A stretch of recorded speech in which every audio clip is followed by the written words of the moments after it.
Morning. How much are you looking forward to getting on the practice field and start, going through the game plan? It'll be good to get back out there. That's where we need to be to get ready for Sunday.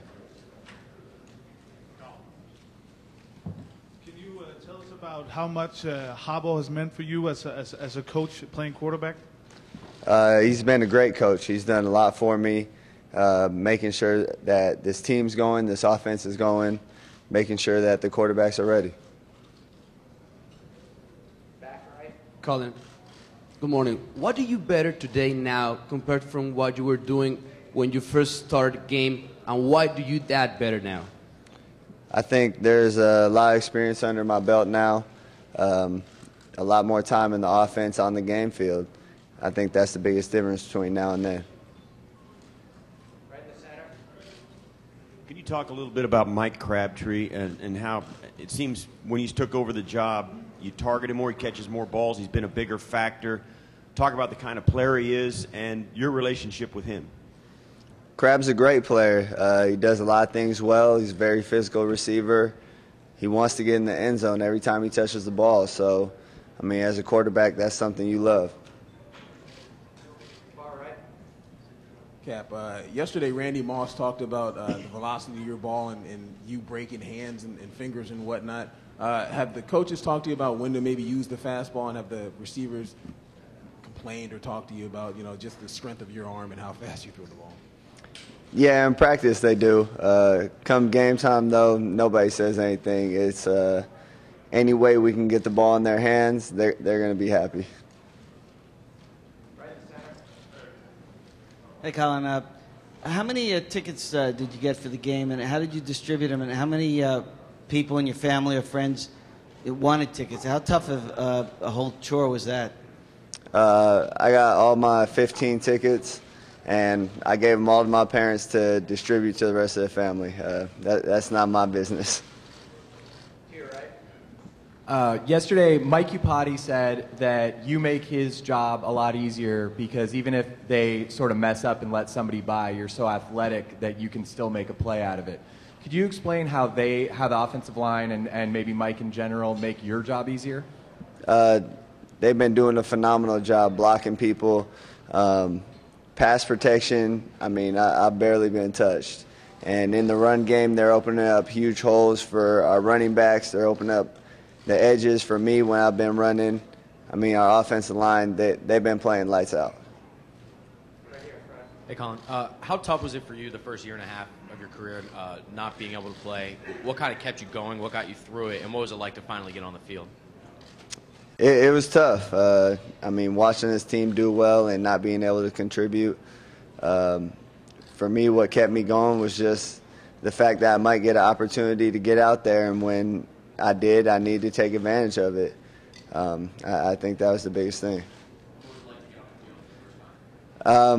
It was a great feeling. I felt like I was back at home. Colin, I know you've been asked many times about your relationship with Alex Smith. Has it worked out about as well as it possibly could? And do you sometimes think of what he must be going through in the situation when he was a starter and lost his job to you? I think it has gone about as well as it could. Alex has been phenomenal. He's done nothing but things to help this team. He's done nothing but help me. So, he's been great through it. And to me, I've just been keeping my head down and trying to keep working. Colin, you don't seem fazed or bothered by any of this. How crazy has this week been, and how are you taking it in? It's a little bit weird to me. It's not necessarily crazy, just something different. Colin, next week is National Signing Day. I'm curious to know about your recruitment out of Pittman, if you can kind of recall that a little bit, how heavily recruited you were, and maybe any advice you might have for kids next week that might not be highly recruited but could end up here like you one day. My recruitment was very minimal. I had one scholarship offer, and that came a week or 2 weeks before signing day. So to me, it's something where you just have to try to hope for opportunity and do everything you can to get one coach to like you. Has the loss of Mario Manningham and Kyle Williams in this time that you've been the starter been your most challenging adjustment you've had to make? It has been tough. I think Kendall Hunter's been another player that we've lost that's been he was a big contributor to our offense. I think all three of them played major roles and were tough losses, but it's something where this offense, this team has to adapt to it and keep going. Hey, Colin. I know it's been out there that some people thought you were a better baseball player in high school than you were a football player.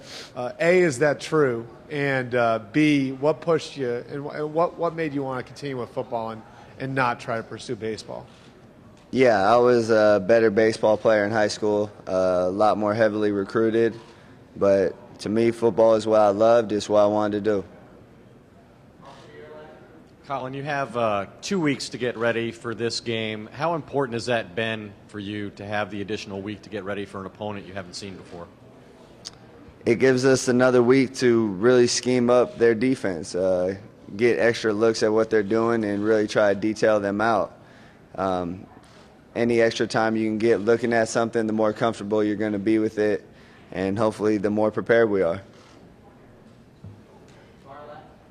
Colin, can you talk about, I guess a couple of years back you were at the Manning Passing Academy, and I think your coach had to write a letter, and just how you impressed when you got there, and just also how Vernon Davis emerged last week's game against Atlanta, the connection you're starting to have with him. Can you say the end of that question? Yeah, the connection you're starting to have with Vernon Davis after the championship game, just finding him and what he can do against linebacker safeties. Yeah, I was at the Manning Passing Academy. It was a great experience. Got to spend time with Peyton and Eli, get some tips and pointers from them. And as far as Vernon coming alive last week, he's a matchup nightmare. I mean, if he's running against the linebacker or safety, we expect him to win every time. He's just physically gifted out there. All right. Thanks, guys. Thank you.